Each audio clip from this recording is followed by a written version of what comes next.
अब पार्लियामेंट के अंदर और जो कुछ आज हुआ वो भी आपको बता देते हैं। पहले हमने आपको खबर दी कि भाई कांग्रेस सांसद की सीट से नोट मिले, ये तो एक बड़ा विवाद बन ही गया है। अब इस पर जांच होगी तो आगे पता चलेगा किसके थे, क्यों लाए थे नोट। लेकिन कांग्रेस पार्टी जो है वो अडानी का मुद्दा छोड़ना नहीं चाह रही और एक विदेशी मीडिया रिपोर्ट के हवाले से बीजेपी के हाथ में एक हथियार आ गया और वो कांग्रेस पार्टी पर अब हमलावर है। कल से आप देख रहे हैं इस पर प्रेस कॉन्फ्रेंस चल रही है। पार्लियामेंट के अंदर भी कल बहुत हंगामा इस बात को लेकर के हुआ। दरअसल हुआ यह है कि एक फ्रांस की एक मीडिया संस्थान है मीडिया पार्ट। ये मीडिया पार्ट, याद कीजिए आप, वो एजेंसी है जिसने जब राफेल का मामला चल रहा था, राफेल विमानों को खरीदने का और कांग्रेस उसमें करप्शन का आरोप लगाती थी, तो इसी मीडिया पार्ट की इन्वेस्टिगेशन के हवाले से वो प्रधानमंत्री पर और उस वक्त अंबानी पर इल्ज़ाम लगाया करती थी।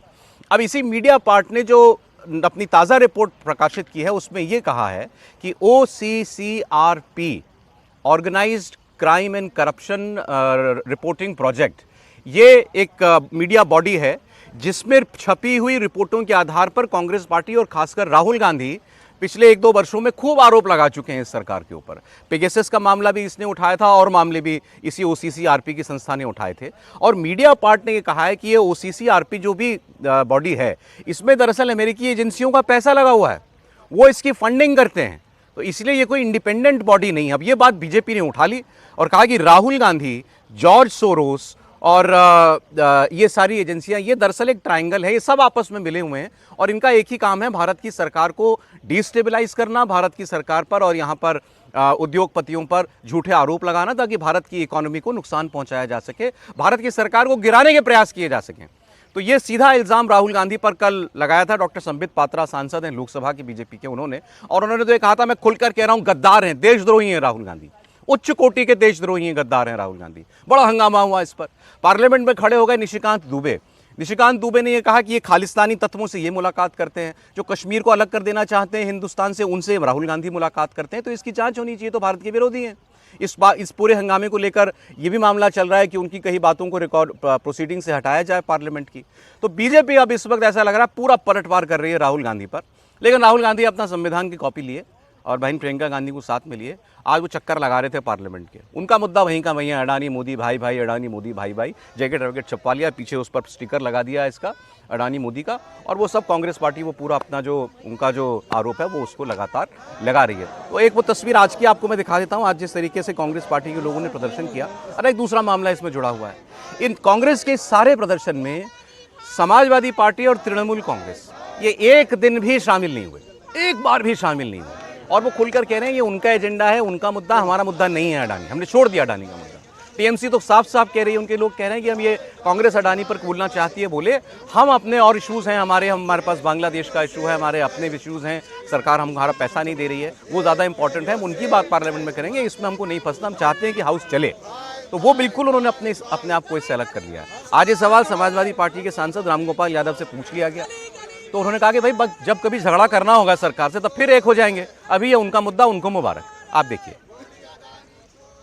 अडानी के मुद्दे पर एक बार फिर विपक्षी सांसद संसद के चारों तरफ परिक्रमा कर रहे हैं। आप देख सकते हैं राहुल गांधी और प्रियंका गांधी इस मार्च में हाथ में कॉन्स्टिट्यूशन की कॉपी है और वो मार्च करते हुए आगे बढ़ रहे हैं। मोदी अडानी एक है के नारे हैं और मास्क लगाया गया है जिसमें लिखा गया है मोदी अडानी भाई भाई, और इस तरीके से यहाँ विपक्षी सांसदों का संसद में मार्च चल रहा है। यानी अडानी के मुद्दे पर लगातार विपक्ष हमलावर है और संसद के बाहर आज ये दूसरा दिन है जब संसद की परिक्रमा करते हुए कांग्रेस के सांसद यहाँ दिखाई दे रहे हैं, साथ में विपक्षी दल भी। सर, सीटिंग अरेंजमेंट पे कोई शिकायत है क्या समाजवादी पार्टी को? अब ये लोकसभा की पाल देगी, हम तो राज्यसभा में। पार्टी तो आपकी सर अडानी को एक चीज और हम देख रहे हैं, जब कांग्रेस प्रदर्शन कर रही है तो समाजवादी पार्टी और टीएमसी नहीं दिख रही है, पहले अडानी मुद्दे पर भी और अब बाकी मुद्दों पर भी। क्या कोई सहमति नहीं ली जाती, बातचीत नहीं की जाती इंडी गठबंधन में? क्या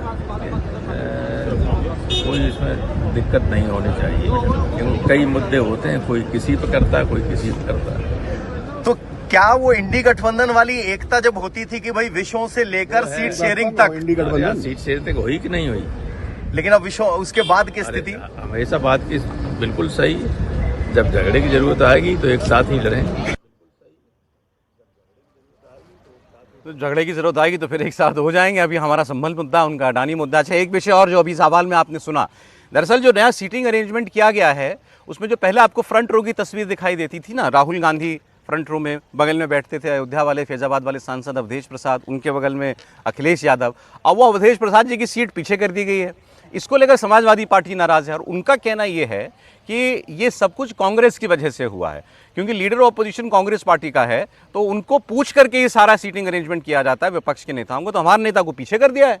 और राहुल गांधी जी और बाकी लोगों ने अपना वही कैमरे के सामने वाली सीट, प्रधानमंत्री के बिल्कुल अपोजिट वाली सीट जो है वो उनको मजेदार मिली हुई है, वहाँ वो दिखते हैं कैमरे में चमकते हैं, हमको पीछे कर दिया है। जर नहीं, एलओपी की सीट तो प्रधानमंत्री के सामने वाली ही होती है, मतलब उसमें कोई भी हो एलओपी, उसका मसला नहीं है। लेकिन प्रियंका जी को थर्ड रो में, हाँ, प्रियंका जी अभी फर्स्ट टाइमर एमपी हैं। देखिए, सिटिंग अरेंजमेंट 2-3 चीज़ें होती हैं। एक तो पहला एक हिस्सा है, एक पक्ष है जहाँ पर सरकार का पक्ष होता है, सत्ता पक्ष बैठता है, दूसरी तरफ विपक्ष का है। अब वो नंबर के हिसाब से उसमें चलता है कि कौन से नंबर हैं और सीनियरिटी क्या है, दोनों चीज़ें चल रही होती है। तो एक पहला होगा कि कांग्रेस सबसे बड़ी पार्टी है, लीडर ऑफ अपोजिशन है, तो वो तो उनकी अलग सीट हो ही गई, लेकिन उसके जो 99 एमपीज हैं उनका नंबर उनकी सीनियरिटी से होता है, फिर दूसरी पार्टीज़ का होता है। लेकिन जो लोकसभा अध्यक्ष हैं या राज्यसभा सभापति हैं वो एलओपी के साथ और जो पार्लियामेंट्री अफेयर मिनिस्टर होते हैं उन दोनों के साथ बैठकर उस सिटिंग अरेंजमेंट को थोड़ा बहुत बदल भी लेते हैं। एलओपी की से होती है ना, एलओपी की से होती है कि भाई इस तरह से किया जाए। और उसमें ये होगा कि अवधेश जी पहली बार एमपी बने हैं तो वो तो बहुत दिन ऐसे ही बैठा रखा था, हो सकता है अब जब आया होगा कि भाई सिटिंग अरेंजमेंट में सीनियर लोग आएंगे आपके, तो उसको वहाँ पर कर दिया होगा, ऐसा मुझे लगता है। कोई कारण नहीं रहा होगा। और अब कितने दिन ट्रॉफी को तो आप भी घर में रखते हो, तो सेंटर टेबल पे तो थोड़े ही दिन रखते हो ना। हाँ, बाद में तो पहुँचना भी छोड़ देते हैं। पहुँचना सीटों को लेकर सर एक फॉर्मूला है, मतलब अपने हिसाब से आप डिसाइड नहीं कर सकते कौन कहाँ पर बैठेगा। जैसे जहाँ स्पीकर बैठे, स्पीकर के सामने लेफ्ट और राइट और सामने सेंट्रल 3 ब्लॉक होते हैं, बेसिकली 6 ब्लॉक होते हैं, 3 ब्लॉक जो लेफ्ट और राइट होते हैं उसके अंदर 89 सीट्स का रहता है और सेंट्रल में जो रहता है वो 79 सीट्स का रहता है। और जो सीट डिस्ट्रीब्यूशन होता है वो सीट आपको लोकसभा में कितने सांसद है उसके हिसाब से आपको रो डिसाइड होती है।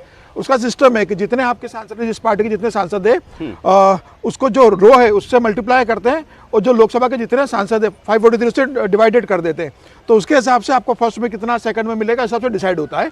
कई बार ऐसा होता है कि अगर स्पीकर चाहते हैं, कोई पार्टी डिमांड करती है कि एक्स्ट्रा चाहिए तो वो एडजस्ट कर सकते हैं।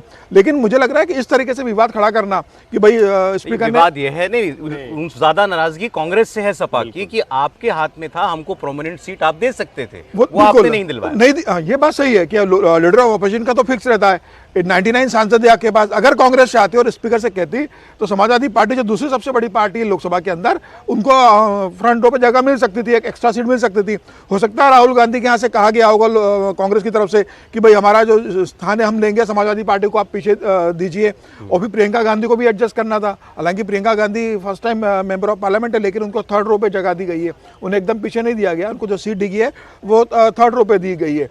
तो मुझे ऐसा लग रहा है कि इस तरीके से विवाद खड़े की जरूरत नहीं थी। समाजवादी पार्टी को लग रहा है कि अखिलेश यादव आगे बैठेंगे, तो अखिलेश यादव के साथ अयोध्या के जो सांसद आए उन्हें भी बार बार साथ में बिठाने की जो अखिलेश यादव चाहते थे, अब उन्हें पीछे बैठना पड़ेगा, उनको जगह नहीं मिल रही है। तो ये जो संसद के अंदर पार्टियों की भी आपसे मतभेद है, कांग्रेस समाजवादी पार्टी में, ये सीट अरेंजमेंट को भी दिख रहा है मतभेद, ये विषय को भी दिख रहा है कि जहां ये अडानी पर दिख रहा है, दोनों पार्टियों ने अलग-अलग अपने लोगों को भेजा और पार्टी के बाहर सड़क पर भी दिख रहा है। आप देखिए, आम आदमी पार्टी अब कह रही है हम चुनाव लड़ेंगे, समाजवादी पार्टी का अब आगे चुनाव को लेकर आम आदमी कांग्रेस से कोई बातचीत नहीं हो रही है। तो इंडिया गठबंधन लगभग टूटने की कगार पर है। सिर्फ नाम का इंडिया गठबंधन। रामगोपाल यादव तो खुलकर कह रहे हैं भाई जब कल को विषय आएगा तो देख लेंगे, फिर एक हो जाएंगे।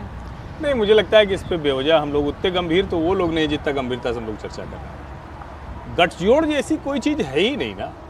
ये तो जहाँ जहाँ अवसर मिल गया चलो थोड़ी देर हाथ पकड़ के चल देते हैं। भाई ये जो गठजोड़ बनाने चले थे, आपको याद होगा, बड़ा चर्चा करते हैं भारत जोड़ो यात्रा। अरे भाई जहाँ जहाँ से भारत जोड़ो यात्रा गई वहाँ वहाँ से गठजोड़ के साथी टूटते चले गए थे। आपको याद ही है, बिहार और बंगाल तो सबसे बड़ा उदाहरण है। दूसरा, सबके अपने एजेंडे तय होते हैं और राजनीति में यही होना चाहिए। ये थोड़ी ना हो सकता है कि आपने ब्लॉक को एकदम सॉलिड ब्लॉक बना लिया है, कंक्रीट का खंबा हो गया कि इधर से उधर नहीं होगा। इसका मतलब ये भी आप मान सकते हैं कि हमारी जो डेमोक्रेसी है उसमें जो वाइब्रेंट डेमोक्रेसी की हम कल्पना करते हैं वो भी यहां दिखती है। अब एक जो गंभीर मुद्दा है कि अडानी के मुद्दे पर क्या इस देश का कोई राजनीतिक दल वो कन्विंस हो सकता है, तो ये लगातार दिख रहा है कि वो धीरे धीरे सब उससे असहमत होते जा रहे हैं। और हमें जो डर लग रहा है किसी दिन सिर्फ भाई बहन ही लेके परिक्रमा करते न दिखें उसकी संसद की अकेले, बाकी सारे लोग गायब। के मुख्यमंत्रियों को लेकर है नहीं कि कांग्रेस के मुख्यमंत्री किसी दिन ना बोले राहुल जी को कि भाई इस इशू को छोड़िए क्योंकि हमें सरकार चलानी है, हमें वहाँ स्टेट को डेवलप करना है, वहाँ पे इंडस्ट्री को लाना है, तो वो काम भी कर सकते हैं। सिटिंग अरेंजमेंट में एक बात और मैं बोल दूँ कि सिटिंग अरेंजमेंट कोई इतना बड़ा इशू नहीं है, पहली बात। दूसरा, सिटिंग अरेंजमेंट केवल तब काम में आता है जब आपको या तो वोट करना हो या बोलना हो, अदरवाइज आप कहीं भी बैठ सकते हैं, कोई उसमें ऐसा इशू नहीं है। सिटिंग अरेंजमेंट में इस बात का भी ध्यान रखा जाता है कि जैसे बहुत सारे लोग हैं जो मुख्यमंत्री रहे हैं, पहले प्रधानमंत्री रहे हैं, जैसे देवगौड़ा साहब हैं या अखिलेश यादव भी पूर्व मुख्यमंत्री हैं, मान लीजिए बहन जी आ जाती हैं तो वो पूर्व मुख्यमंत्री हैं, तो उनको भी सीनियरिटी के हिसाब से दिया जाता है। तो बहुत सारे कारण होते हैं, लेकिन उसमें इतना बड़ा, और दूसरे लाइन में मेरे ख्याल से अवधेश जी को दिया है, तो फर्स्ट टाइमर एमपी है, जबकि उनको वहां क्यों दे दिया अभी? वो तो और पीछे। मैं जरा अडानी वाली बात और करना चाह रहा था। बीजेपी ने खुलकर कहा राहुल गांधी गद्दार है, देखिए उच्च कोटि के गद्दार है। मुझे लगता है कि आज तक के इतिहास में राहुल गांधी पर भारतीय जनता पार्टी का ये सबसे बड़ा हमला है, और ये हमला जो कल संबित पात्रा की प्रेस कॉन्फ्रेंस हुई है, वो उसको, जिसको कहते हैं ना कि एक चेन सामने रख देती है, चेन ऑफ इवेंट सामने रख देती है, और वो कोई भी अगर देखेगा, आप जिस जर्नलिस्ट से मिलते हैं, आप जिस रिप्रेजेंटेटिव से मिलते हैं, जिन संस्थाओं के मुद्दे होते हैं वही राहुल गांधी के मुंह पर होते हैं। राहुल गांधी विदेश की धरती पर जाकर कहते हैं अमेरिका और यूरोपियन यूनियन के देश बेखबर हैं। अमेरिका में जाकर राहुल गांधी को भारत का लोकतंत्र दुनिया का सबसे कमजोर लोकतंत्र दिखता है। चीन की वो प्रशंसा करने लगते हैं। चीन का मॉडल, उनके जो पीपी पावर पॉइंट प्रेजेंटेशन होता है छात्रों के बीच में, उसमें वो शामिल होता है। जब भारत में वो होते हैं तो हर वक्त भारतीय शेयर बाजार किस तरह से खराब हो जाए उसकी खबरें वो एक तरह से कहें कि प्लांट कराते रहते हैं। मुझे लगता है कि ये खतरनाक है, राहुल गांधी के लिए खतरनाक है, क्योंकि अगर देश के विपक्ष के नेता के ऊपर गद्दार होने का आरोप सत्ताधारी पार्टी लगा रही है, और मैं फिर कह रहा हूं, मैंने तो आज तक नहीं सुना कि किसी नेता के ऊपर ऐसे सत्ताधारी पार्टी गद्दार कहे। अगर इसमें कुछ नहीं है तो विपक्षी पार्टी को मानहानि का दावा करना चाहिए, अगर इसमें कुछ नहीं, और अगर है तब तो ये बहुत ही खतरनाक है। तब तो कहां जाके रुकेगा जरा आप सोचिए। तो पूरे इंडिया ब्लॉक को एक होना चाहिए, यदि मतलब होना ही चाहिए, गंभीर है उस पर। एक चीज और मैं रोज देखता हूँ, आजकल प्रियंका जी बहुत राहुल जी के लिए बोलती हैं, अच्छी बात है, लेकिन वो हर समय भाई के तौर पर उसका जिक्र करती है। देखिए पार्लियामेंट्री प्रोसेस में वो एलओपी हैं, कांग्रेस के लीडर हैं, उस तरह से ये भाई बहन तो क्या है, वो 10 जनपद में या जहाँ भी वो रहते हैं वहां पर इस बात का चर्चा करें। बोलते हैं कि हमारा भाई पूरा देश चल दिया। राहुल जी ने कभी ये काम नहीं किया। सोनिया गांधी को गद्दार कहा सो कहा, अब तो राहुल गांधी की नागरिकता पर सवाल आ गया है कि इनकी नागरिकता वो तो और बड़ा इशू है, उस पर चर्चा चल रही है। मामला इलाहाबाद हाईकोर्ट लखनऊ बेंच में चल रहा है, उसमें सरकार को नोटिस इशू हुआ है। याचिकाकर्ता ने कहा कि इनके पास यूके की मेंबरशिप है, देखिए ब्रिटेन की, और इसमें तो डुअल सिटीजनशिप का भारत में कॉन्सेप्ट। सुब्रमण्यम स्वामी आरोप लगाते हैं कि सरकार कार्रवाई क्यों नहीं कर रही है। सरकार को कार्रवाई करनी चाहिए। और देखिए मैं कह रहा हूं, कुछ भी हो, इसको एक बार आप सेटल तो कीजिए ना।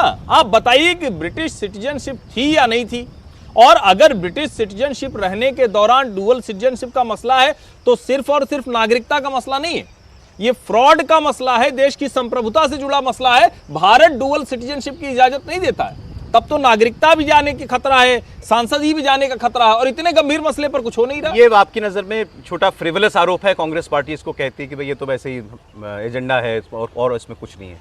नहीं, ये बहुत गंभीर आरोप है। अगर राहुल गांधी भी आरोप कोर्ट में भी चल रहा है इस दोहरी नागरिकता को लेकर, तो मुझे लग रहा है कि राहुल गांधी को भी इसका स्पष्टीकरण देना चाहिए। कांग्रेस चुप क्यों है?